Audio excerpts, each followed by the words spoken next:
everyone, this is Jean. I'm so glad you could join me for part 3 of this tutorial, and this will be the last one. And I will link down below part 1 and 2 in case you missed those. And today we're going to be working on more on this section and finishing up with this section here. If you are enjoying this tutorial, please hit the like button and subscribe so that you won't miss the flip through that I'll be doing later on this week. So without further ado, let's get started on part 3. Now we're going to put some flips and flaps on the pages inside there. I'm taking an envelope, but just a 3x5 craft envelope, and I've cut the bottom off just a bit so I can put ephemera inside. But there is this hole that we need to cover up. I got some decorative paper and I cut it just into the flap area about a 1/2 inch. So it's just a little wider than I need, just so I can get into the fold of the flap. I don't want to glue that hole up, so I'm going to, because if I glue the whole thing, then it'll stick to the hole. So I'm going to just go around that opening with some glue, a little bit into the flap area to kind of catch that last edge over there. And then I'm just going to glue 3 sides to the decorative paper. And this way I can avoid gluing the paper over that opening. And I might put a little skiff of body, a little glue in the body there.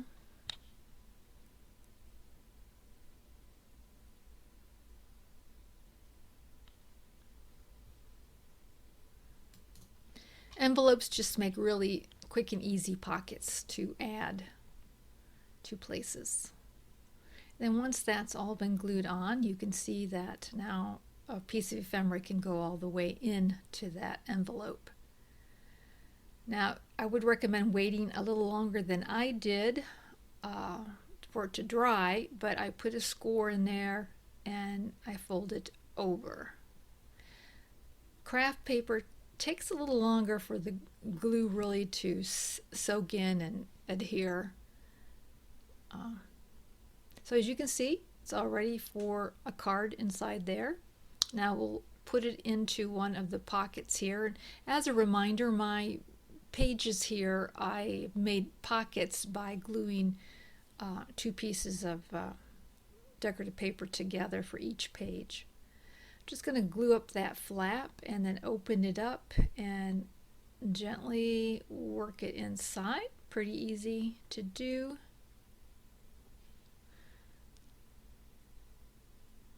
And now we have 1 flap that is done.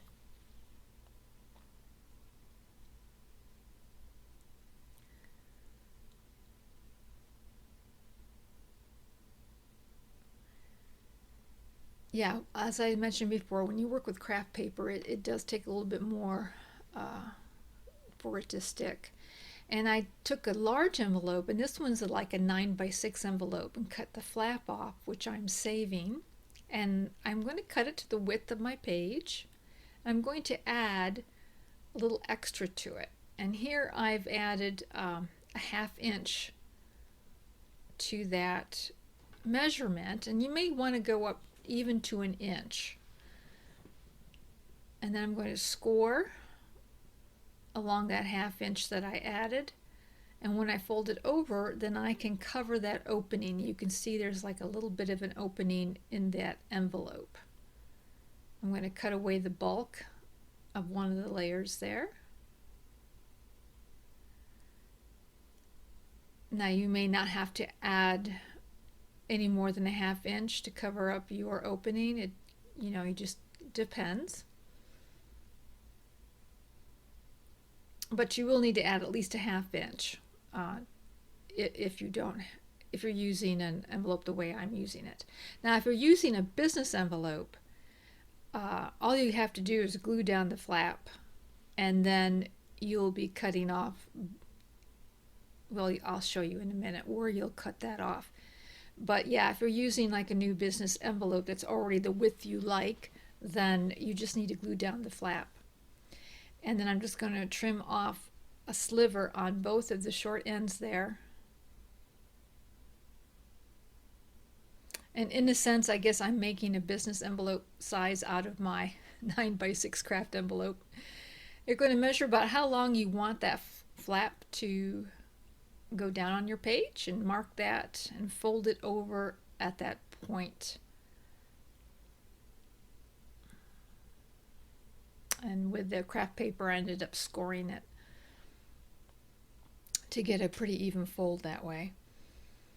Now when you glue this on, you're going to have two places to put a tag or a card, and then of course you'll have the third inside the envelope itself.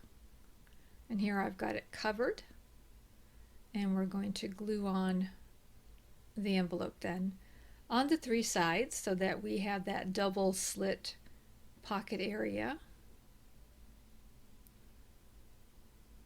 I do believe I ended up shortening this envelope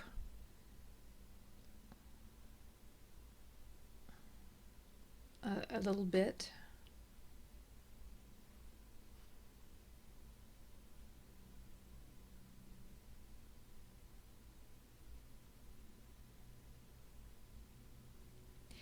And now, and I suppose this might be true for all envelopes, but especially the craft envelope, it sticks up quite a bit there.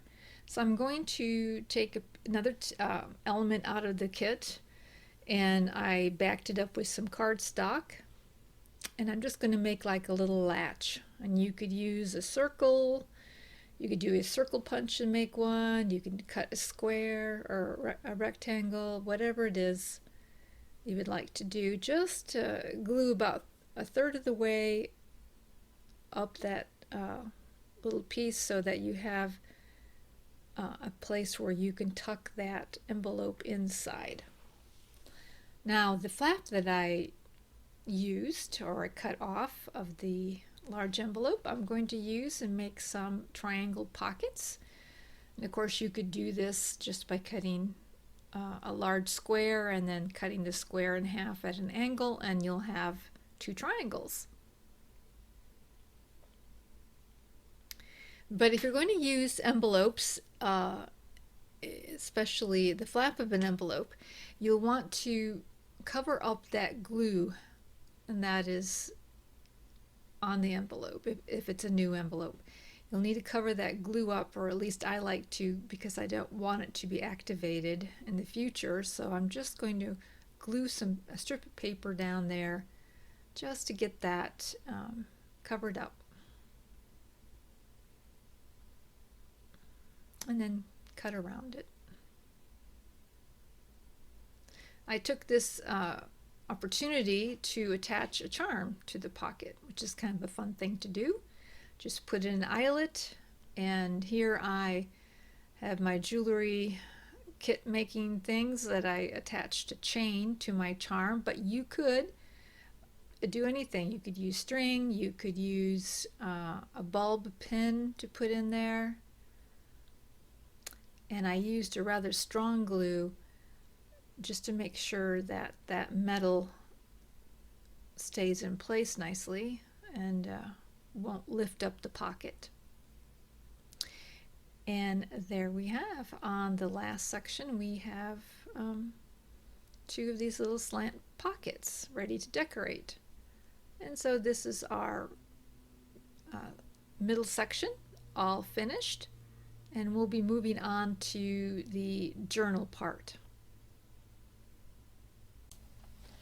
So now we'll work on the section where the journal goes, and I've covered everything except for the inside flap and the outside of this cover. And we're going to be putting the magnets on just like we did with the other outside flaps, and just getting my double stick tape, sticking a magnet to it. I'm using score tape, so you'll want to make sure you use a good quality tape, and I'm just going to put my magnets down and just sort of iron it up. So I've got 3 different magnets there on the side. Now I'm going to line up that flap to where I want it to end up, and trying to make it straight and just holding it down. And I'm just going to take a pen and I'm going to mark a few places along there. And then once I do, I will take a ruler and measure it evenly from the edge and draw a line. And this will show me where I want the flap to end up at. And be careful not to go to the edges, you know. And so it's an even line there. Then I'm going to take the magnets and put them on the sticky tape again, but this time I'm putting the sticky side up and the paper side down on the magnets that are already there. So the two paper sides of that tape is meeting together. And then I'm just going to fold this over to meet that line, pinch it to secure the tape from those magnets onto the other part of the cover here.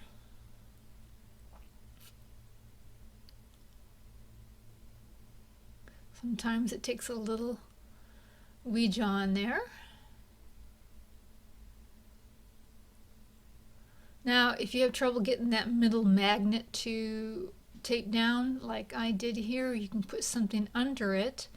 A ruler worked for me, but you might want to put something a little thicker down, and so that you can press down that middle portion and have all the magnets be taped down. And so now we're ready to put the decorative paper on, and I decided to put a little metal file nameplate. This is a good time to put any kind of hardware you want to place down. Do not forget to take off the paper on your magnets. I almost did here. So yeah, you got to take those off so that that sticky part shows up, and place it down. And so now that cover, the cover portion that there is done. Make sure that your paper, especially where your magnets are nice and secured.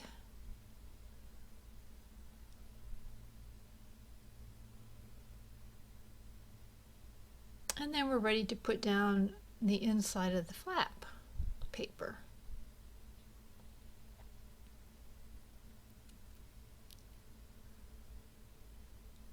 And so there you go.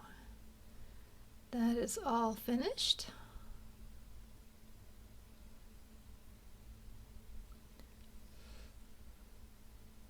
Now, I collected a bunch of papers, and I think I have 17 pages here, and it's rather thick paper that I collected. And I have a stapler that is a swing-away staple. And if you want to staple a notebook or a small notebook like this together, these come in very handy. I'm just going to mark three different places where I want a staple to be. And now if I had a regular stapler, it could not reach that middle. So a swing away allows you to work with larger pieces of journal or notebooks. And just going to line it up there at the spine. Now there is a limit to how large this notebook can be, or how tall it can be. I believe mine was 7.5, I think it was.